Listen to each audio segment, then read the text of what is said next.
김혜경 여사가 어지럼증을 보여서 검사를 받아봤더니 이석증 판정을 받았다고 해요. 세상이 뒤집힌다고 보면 됩니다. 위아래가 바뀌고 좌우가 바뀌고. 또 노화의 증상이라고도 볼 수 있는 맞습니다. 거예요? 제일 중요한 원인이 노화입니다. 갑자기 생기는 경우보다는 경우가 많아요. 사고 나겠는데? 낙상 사고 나죠. 그게 이제 제일 중요한 게 이제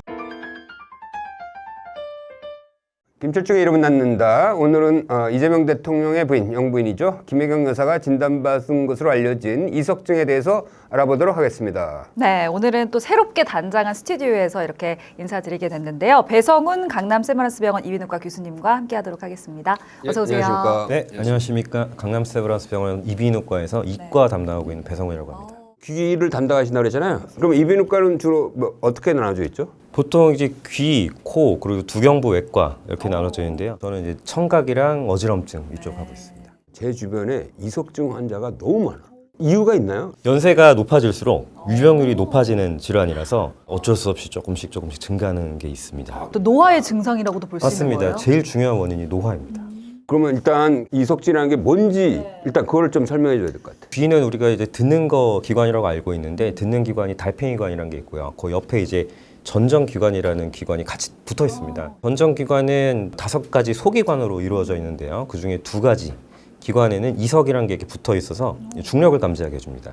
나머지 3개는 반고리관이라는 기관이 있는데 이 3개가 이제 회전 감각을 3D로 이제 알려주는데 원래 이제 이석이 있던 자리에 있던 게 이탈이 되면서 반고리관에 이석이 들어가서 굴러다니면 불필요한 자극을 주는 거죠.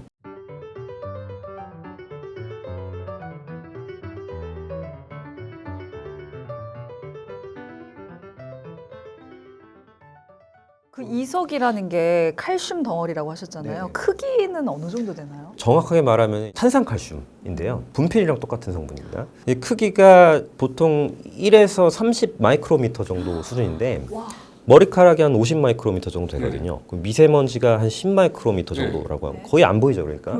칼슘 결정체들은 어딘가에 떠 있을 거 아니에요. 그게 이제 떠 있지 않고요. 네. 전정 기관에 유모세포가 이렇게 쫙 깔려 있고요. 그 위에 젤라틴 같은 게 이렇게 싹 덮여 있습니다. 그 위에 이석이 이제 붙어 있게 되는 구조죠. 원래 붙어 있어야 되는데 이게 이제 떨어져 나가면서 돌아다니면서 딴 데에 발생하는 게 근데 이제 그게 왜 떨어지는 거예요? 그게 이제 제일 중요한 게 이제 노화인데요. 노화가 되면 이석 자체가 좀 잘 부스러지는 성질로 바뀌게 되고 이 젤라틴도 딱딱하게 굳으면서 좀 떨어지기 쉽게 변한다고 알려졌어요. 또 한 가지 중요한 게 노화도 중요하지만 머리를 부딪히거나 했을 때 충격을 받으면 또 떨어질 거 아니에요. 그래서 넘어지거나 교통사고 나거나 이렇게 두부 외상 받았을 때 그날은 괜찮은데 다음 날부터 이석증이 생겨서 막 어지럽다 이런 분들 굉장히 많이 있습니다. 근데 이제 아까 이제 이 칼슘이 떨어져 나와서 생긴다고 그랬잖아요. 그러니까 갑자기 생기는 거 아니에요? 근데 이게 갑자기 생기는 경우보다는 자다가 하는 경우가 많아요. 자다가 화장실 가려고 일어났더니 세상이 돌더라. 그래서 다시 누웠다가 자고 일어났는데 아직도 돌더라. 이런 경우거든요. 그 밤에 사고 나겠는데? 낙상 사고 나죠. 돈다.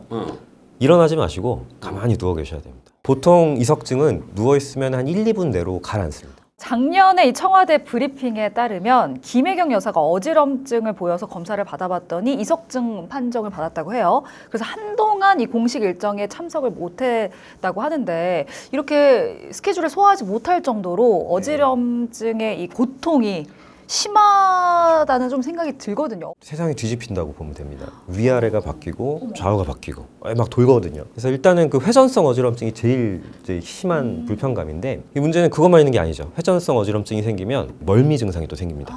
변이 마렵거나 소변이 마렵거나 식은땀이 나고 구토를 하고 이런 2차적인 증상이 생기기 때문에 그것 때문에 이제 더 불편해져서 병원을 결국에는 내원하게 되시는 거죠. 이거에 나이대가 있어요? 점점 이제 나이 많아질수록 증가하고요. 또 여성분들, 중년 지난 여성분들에서 이제 급격하게 남성보다 여성에서 많이 맞습니다. 이게 이제 폐경기 여성에 많이 나온다고 돼 있는데 왜 그런 거죠? 호르몬과 관련이 있어요? 예, 아무래도 그 칼슘 성질이다 보니까 칼슘을 만드는 어떤 호르몬의 영향을 많이 받는데 실제 폐경기가 되면 이제 골다공증도 많이 생기고 그러잖아요. 이제 그거의 영향을 많이 받습니다. 그래서 비타민 D나 칼슘 제제를 특히 폐경기쯤 되는 여성분들은 복용을 해줄 필요가 있습니다.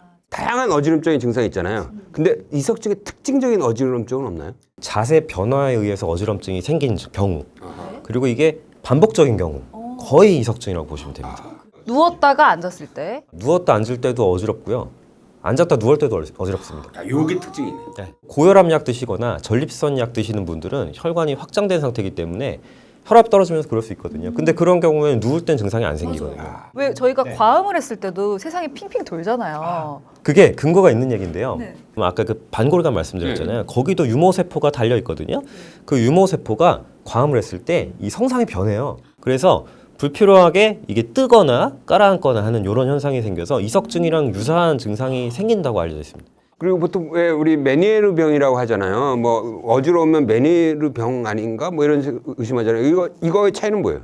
이비인후과 어지럼증 3대장이 있어요. 이석증, 이석증. 메니에르, 전정신경염이거든요. 제일 큰 차이점은 지속 시간입니다. 아까 제가 이석증은 한 1, 2분 정도 내려라 그랬잖아요. 메니에르는 보통 20분에서 반나절, 전정신경염은 마지막으로 그거는 하루 이틀 정도 가요. 어떤 사람이 이제 이석증으로 이제 의심돼서 병원에 왔어요. 무슨 검사를 하나요? 안진 검사라는 걸 하는데요. 이제 눈동자를 보는 검사를 합니다. 근데 이제 환자분들이 이걸 씌우면은 왜 그 눈을 보냐? 어지럼증 때문에 왔는데 그러시는데 이게 이 평형기관은 눈의 근육이랑 이게 매칭이 되어 있어서 이게 돌면은 눈도 돌아요. 아까 돈다 그랬잖아요. 진짜 눈이 돕니다. 그걸 이제 보는 게 이제 객관적인 안진 검사예요. 그 다음에 평형기능 검사라는 게 또 되게 많은데요.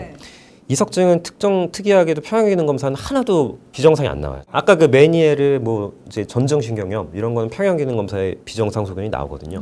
균형 감각이 떨어지는 거기 때문에. 이석증은 이 불필요한 자극을 시키는 거기 때문에 떨어지지 않거든요, 기능이. 그래서 검사는 다 정상이 나옵니다. 근데 이것도 일반 이비인후과에 그 안진 검사 기계가 있어요? 제가 알기로는 대부분 갖고 계세요. 아, 갖고 있어. 그래서 환자분들한테 가까운 데 일단 가시던지 아니면 저한테 당일 접수로 오시던지. 그래서 검사를 받아서 이석증 판단을 받았다. 그러면 이제 어떤 치료가 이루어지게 되는 건가요? 치료는 일단은 이제 뭐 약물 치료나 뭐 여러 가지를 이제 말씀을 하시는데 사실상 약물 치료는 치료가 되진 않아요. 증상을 좀 감경시키기 위한 치료지. 제일 중요한 거는 이석 치환술이라고 그래서 돌이 굴러다닌다 그랬잖아요. 이걸 다시 이렇게 굴려가지고 이렇게 돌렸다가 뭐 한 1분 있다가 이렇게 돌렸다 이렇게 했고 360도 돌리면 그게 제일 좋은 치료입니다. 이게 사실 시간이 좀 걸려요.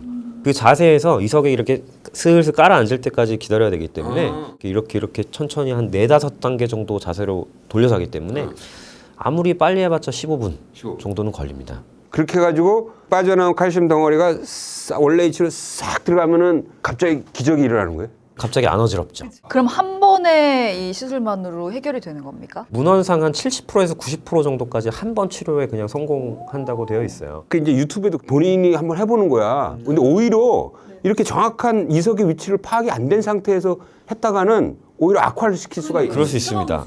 유튜브를 보고 자기가 이걸 뭘 해본다. 이거는 굉장히 위험한 행동. 맞습니다. 네. 위험합니다. 꼭 전문가를 찾아주시기를. 이비인후과 가서 해야 되는 거죠.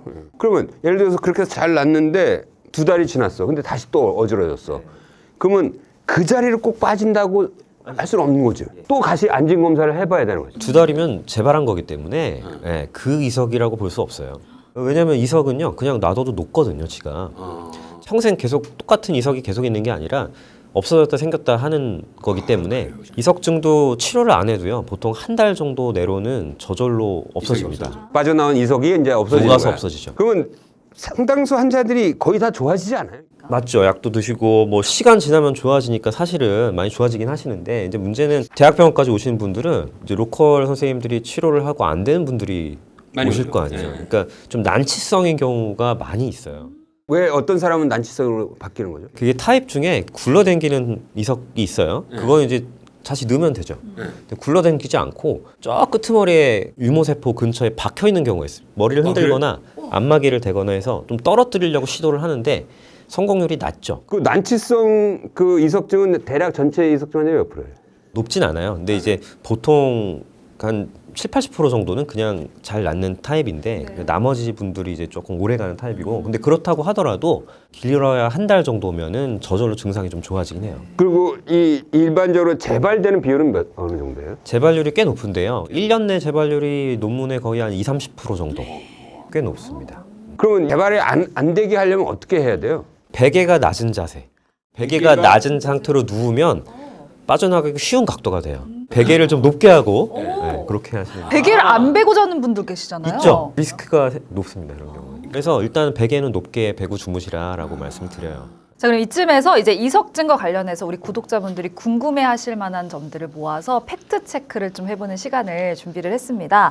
제가 OX 퀴즈를 드릴 텐데요. 첫 번째 궁금증 먼저 드리도록 하겠습니다. 이석이 떨어져서 어지럽다면 혹시 귀 안에서 소리도 나나요? X입니다. X. 절대 나지 않습니다. 그 기관이 평형기관이기 때문에 그 달팽이관이랑은 이제 아까 뼈로는 연결되어 있지만 실제로 이게 통로는 굉장히 좁아요. 그쪽까지 들어가지는 않습니다. 달팽이관까지. 그래서 소리를 감지할 수가 전혀 없어요. 두 번째 질문 드릴게요. 이석증이 있는 상태에서 비행기를 타도 되나요? 오, 비행기를 타도 되는 거지. 마음껏 하셔도 됩니다. 근데 비행기 타면 이제 귀 먹먹해가지고 막 그러니까 혹시 그거가 이석증에 영향을 주지 유발을 않을까? 할 수 있는 거 아니냐 이런 건데. 여쭤보시는 분들도 있는데 사실은 그 귀 먹먹한 거는 이제 이관이나 이런 달팽이관 바깥쪽 문제이기 때문에 전혀 관계 없어요. 네, 다음 질문 드리겠습니다. 한쪽으로만 누워 자면 이석증에 영향을 줄 수 있다. 세모. 하겠습니다. 네. 자세가 확실히 영향을 끼치긴 하는 거네요. 영향을 끼치는데 아까 말씀드린 대로 베개가 낮으면 유발되는 거는 이제 알려져 있는데 한쪽 방향으로 자는 거는 사실 뭐 명확하진 않습니다.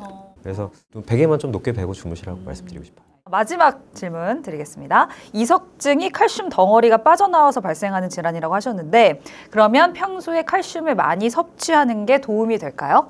세모. 왜냐면 칼슘만 드신다고 해결이 되진 않아요. 비타민 D가 중요합니다. 골다공증 있으신 이제 분들이나 아니면 폐경기 여성분들한테는 도움이 되는 걸로 알려져 있고요. 칼슘은 사실 많이 섭취하고 있어요, 음식에서. 근데 비타민 D는 우리나라 이 분들이 다 약간씩 모자르거든요. 그래서 비타민 D 섭취가 더 중요할 것 같습니다. 이제 좀 생활 속에서 이석증을 예방하거나 좀 재발을 막기 위한 방법도 있다면 어떤 게 있을까요? 제일 중요한 아까 말씀드렸듯이 비타민 D하고 그 자세가 중요하고요. 그리고 이제 요새 이제 요가나 필라테스 하면 이제 머리가 이렇게 뒤집히거나 맞아요. 누는 거 있잖아요. 네. 그거가 또 위험할 수 있어요.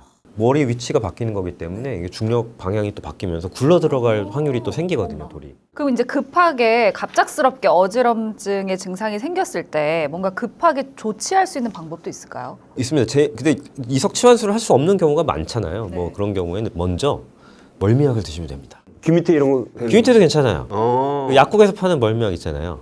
그거 드시면 약간 진정이 돼요. 그 멀미약이 전정 기능을 좀 다운시키는 약이거든요. 그러니까 불필요한 자극을 줄일 수 있기 때문에 급한 불 끄는 데는 도움이 됩니다. 네, 끝으로 우리 영상을 보고 계신 우리 구독자 여러분들께 한 말씀 부탁드리겠습니다. 이석증은 아주 흔한 질환인데 그래도 이제 의학적으로는 양성이거든요. 그러니까 저절로 낫는 병이고 뭐 이제 돌아가시거나 그런 건 전혀 아니기 때문에 그냥 생긴 대로 근처 병원이나 이렇게 가셔서 빨리 진단받고 빨리 치료하는 게 가장 해결이 빨리 되는 길입니다. 그렇게 참고하시기 바랍니다. 나도 오늘 이제 우리 배 교수랑 이렇게 얘기하면서 느낀 건데 이석증이라는 게 상당히 이렇게 막 어지러움이 있으니까 상당히 공포스럽고 막 이런 생각이 들 텐데 이게 아주 명확하게 진단도 할 수 있고 치료도 할 수 있구나. 그래서 뭐 그 어지러움이 이석증이 왔을 때 너무 공포해 할 필요는 없겠다 이런 생각이 좀 들었어요. 네, 영상 보고 궁금한 점 있으셨다면 댓글 남겨주시고요. 좋아요와 구독 버튼도 꼭 눌러주시길 부탁드리겠습니다. 오늘 함께해 주신 배성훈 강남 세브란스 병원 이비인후과 교수님 고맙습니다. 감사합니다. 감사합니다. 감사합니다.